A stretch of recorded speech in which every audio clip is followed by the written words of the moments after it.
दोस्तों, होली का त्योहार हिंदू समुदाय के सबसे प्रमुख त्योहारों में से एक महत्वपूर्ण हिस्सा है। होली का दहन को फाल्गुन मास की पूर्णिमा को मनाया जाता है तथा इसके अगले दिन रंग गुलाल की होली होती है, जिसे होलिका दहन कहते। इस त्योहार में सुबह के समय लोग होलिका दहन के पास जाकर पूजा करते हैं और रात में धूमधाम से होलिका दहन किया जाता है, जो धार्मिक मान्यताओं पर आधारित होती है। इस दिन स्नान और दान का विशेष महत्व होता है। होली के दिन तिल तथा गुड़ का दान करने का सबसे अधिक महत्व होता है। होली का उल्लेख एक प्राचीन कथा और पुराणों में मिलता है। कथा के अनुसार होली के दिन गाय की सेवा करने का बहुत अधिक महत्व होता है। इस दिन गाय को कुछ चीजें जरूर खिलानी चाहिए, जिससे सूर्यदेव की विशेष कृपा प्राप्त होती है। इस दिन अन्य कुछ महत्वपूर्ण उपाय भी अवश्य करने चाहिए। तो चलिए, सबसे पहले हम जानते हैं होली के दिन गाय को वह कौन सी चीजें हैं जो खिलानी चाहिए। दोस्तों, एक बार द्वारका में भगवान श्री कृष्ण से मिलने के लिए उनके एक मित्र आते हैं जो मध्य देश में निवास करते थे। श्री कृष्ण के मित्र अत्यंत दुखी और गरीब थे, इसीलिए वे भगवान श्री कृष्ण के पास गरीबी को दूर करने के लिए उपाय मांगने आते हैं। श्री कृष्ण के मित्र श्री कृष्ण से कहते हैं, हे केशव, मैं अत्यंत दुखी और दरिद्री हूं।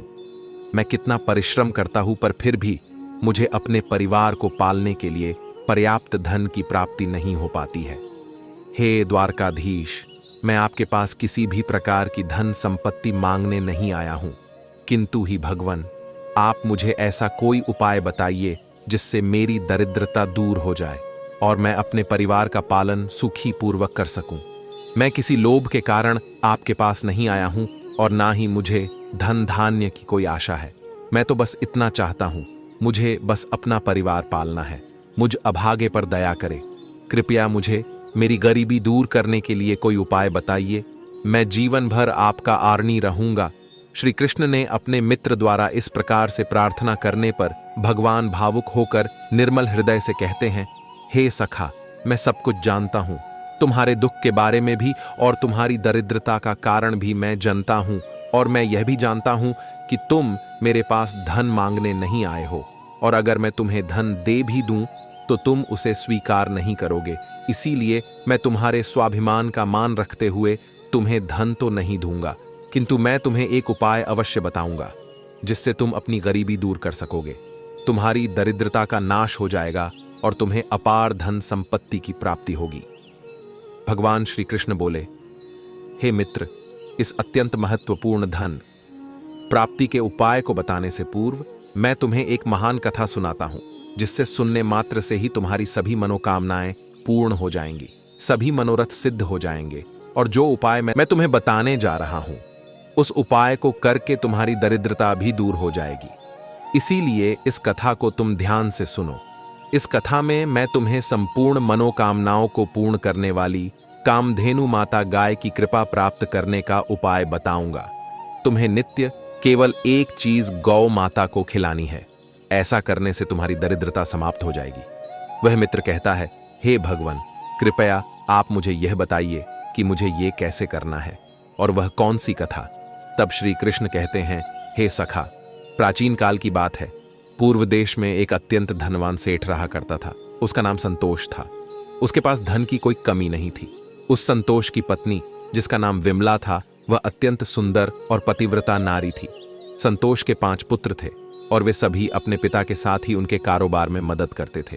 संतोष का स्वभाव बहुत लालची और स्वार्थी था। उसने अनेकों लोगों की मजबूरी का फायदा उठाकर धन इकट्ठा किया था। संतोष ने धन तो बहुत इकट्ठा किया था, किंतु उसने कोई पुण्य के कार्य नहीं किए थे, क्योंकि शास्त्र कहता है कि मनुष्य जितना कमाता है उसका एक भाग उसे दान करना चाहिए। किंतु स्वार्थ और लालच के कारण संतोष ने कभी एक पैसा भी दान नहीं किया था। उसने द्वार पर आए किसी भी भिक्षुक को उसने एक कौड़ी का भी दान नहीं किया, जिस कारण से उसके पुण्य ना के बराबर थे। फिर एक दिन उस सेठ के घर पर चोर लुटेरों ने हमला कर दिया और उसका सारा धन हड़प लिया।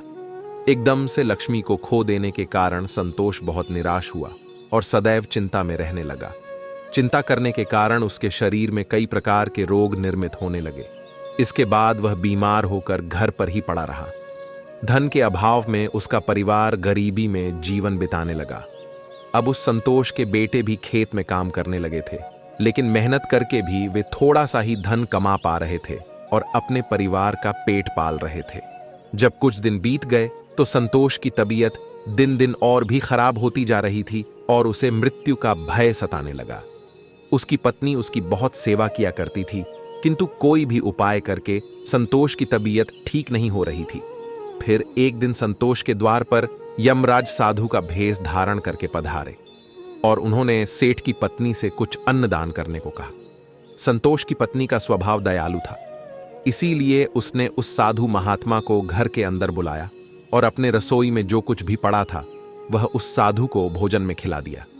इससे वह साधु अत्यंत प्रसन्न हुआ और कहने लगा, हे माता, आपने आज इस भूखे साधु की भूख मिटाकर बड़ा ही पुण्य का काम किया है।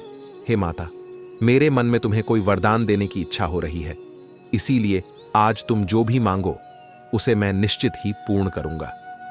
साधु के यह वचन सुनकर संतोष की पत्नी ने कहा, हे महात्मा, आपको कोटि कोटि प्रणाम है। हे साधु, कुछ समय पहले हम बहुत ही धनवान थे, किंतु चोर लुटेरों ने हमारा सब कुछ छीन लिया, जिस कारण से हमें दरिद्रता में जीवन बिताना पड़ रहा है। मेरे पति की भी तबीयत खराब हो गई और वे भी मृत्युशैया पर लेटे हुए हैं। कृपया आप कुछ ऐसा उपाय बताएं जिससे हमारे दुख दूर हो जाए। उस सेठ की पत्नी की बात सुनकर वह साधु महात्मा बोले, हे माता, तुम्हारी यह दुर्दशा तुम्हारे पति के कुकर्म के कारण हुई है। उसने अपने जीवन में कभी दान धर्म नहीं किया, कभी कोई पुण्य का काम नहीं किया।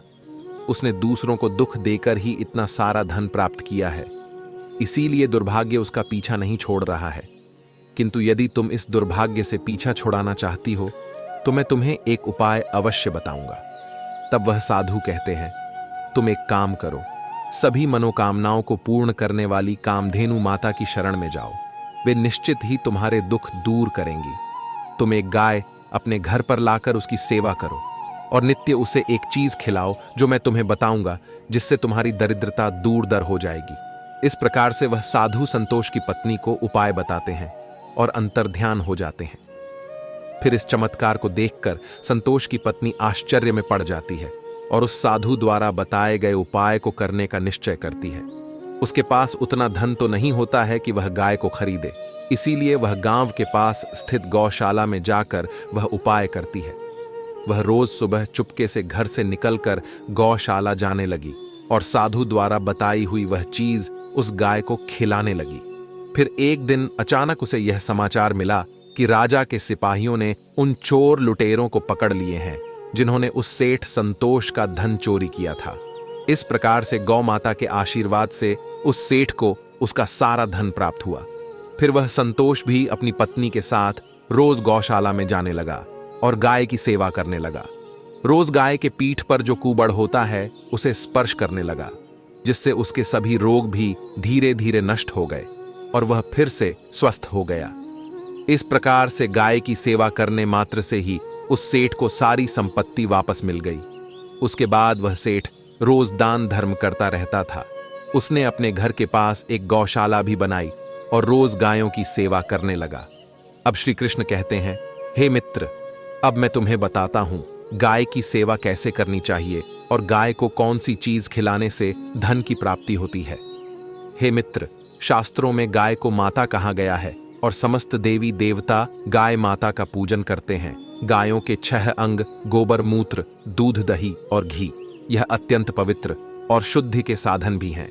गोबर से पीपल का वृक्ष उत्पन्न हुआ, उसमें भगवान ब्रह्मा विद्यमान है, इसलिए गोबर से ही कमल के बीज उत्पन्न हुए हैं। गोमूत्र से गुग्गुल की उत्पत्ति हुई है, जो देखने में प्रिय और सुगंध युक्त है, जो सभी देवों का आहार है। गाय एक अत्यंत पवित्र, निर्मल, शांत, निष्पाप जीव है। ऋग्वेद में इसे संसार का पालन पोषण करने वाली कामधेनु माता कहा गया है। इसके दर्शन मात्र से मनुष्य के हजारों पाप नष्ट हो जाते हैं। इसीलिए कभी इस निष्पाप गौ माता पर अत्याचार नहीं करना चाहिए। गाय को कभी मारना नहीं चाहिए और कभी उन्हें कष्ट नहीं देने चाहिए।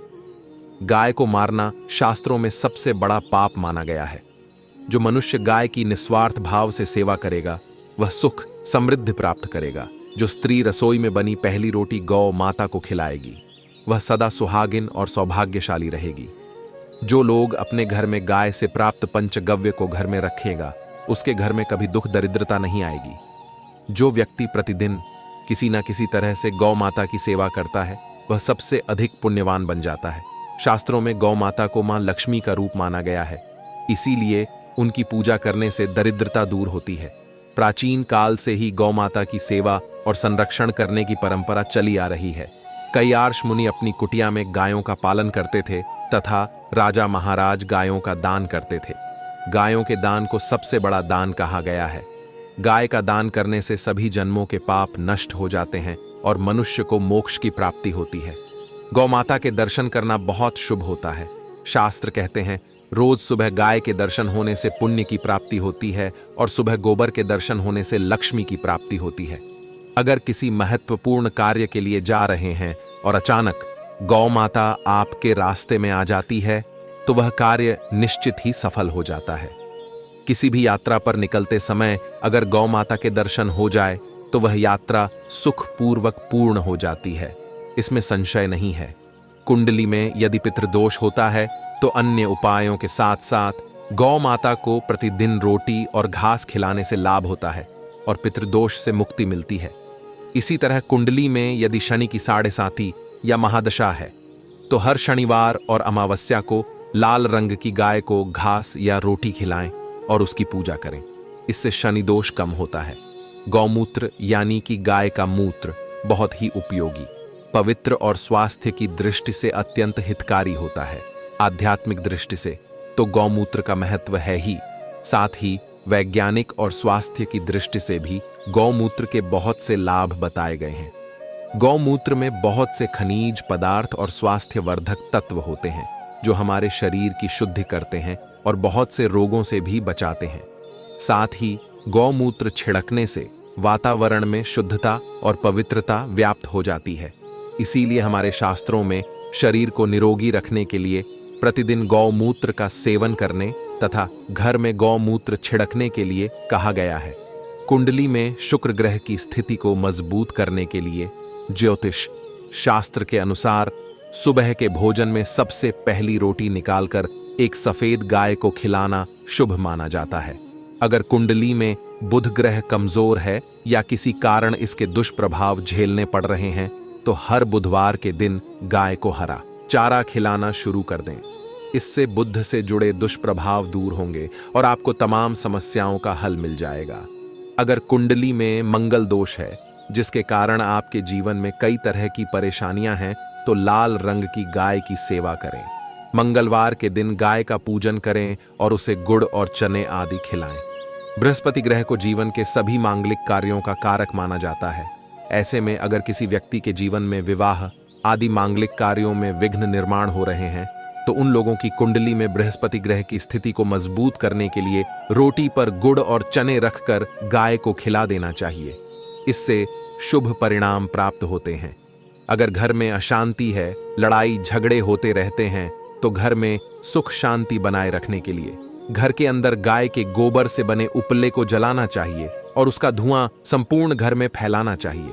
इससे घर की नकारात्मक ऊर्जा नष्ट होती है और सकारात्मक ऊर्जा में वृद्धि होती है। गाय के दूध, दही, घी, गोबर और गौमूत्र से बनने वाले मिश्रण को पंचगव्य कहते हैं। पंचगव्य को पापनाशक कहा जाता है और हिंदुओं की एक धार्मिक विधि प्रायश्चित करने में इसका उपयोग किया जाता है। पंचगव्य को बनाने वाली सभी वस्तुएं अत्यंत उपयोगी होती हैं, जो स्वास्थ्य के लिए लाभदायक तो है ही, साथ ही औषधीय गुणों से भी भरपूर है।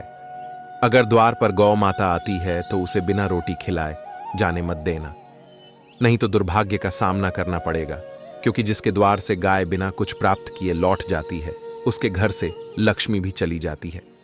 प्रत्येक स्त्री को प्रतिदिन गाय के लिए एक रोटी बनानी चाहिए और प्रेम से गौ माता को खिलानी चाहिए।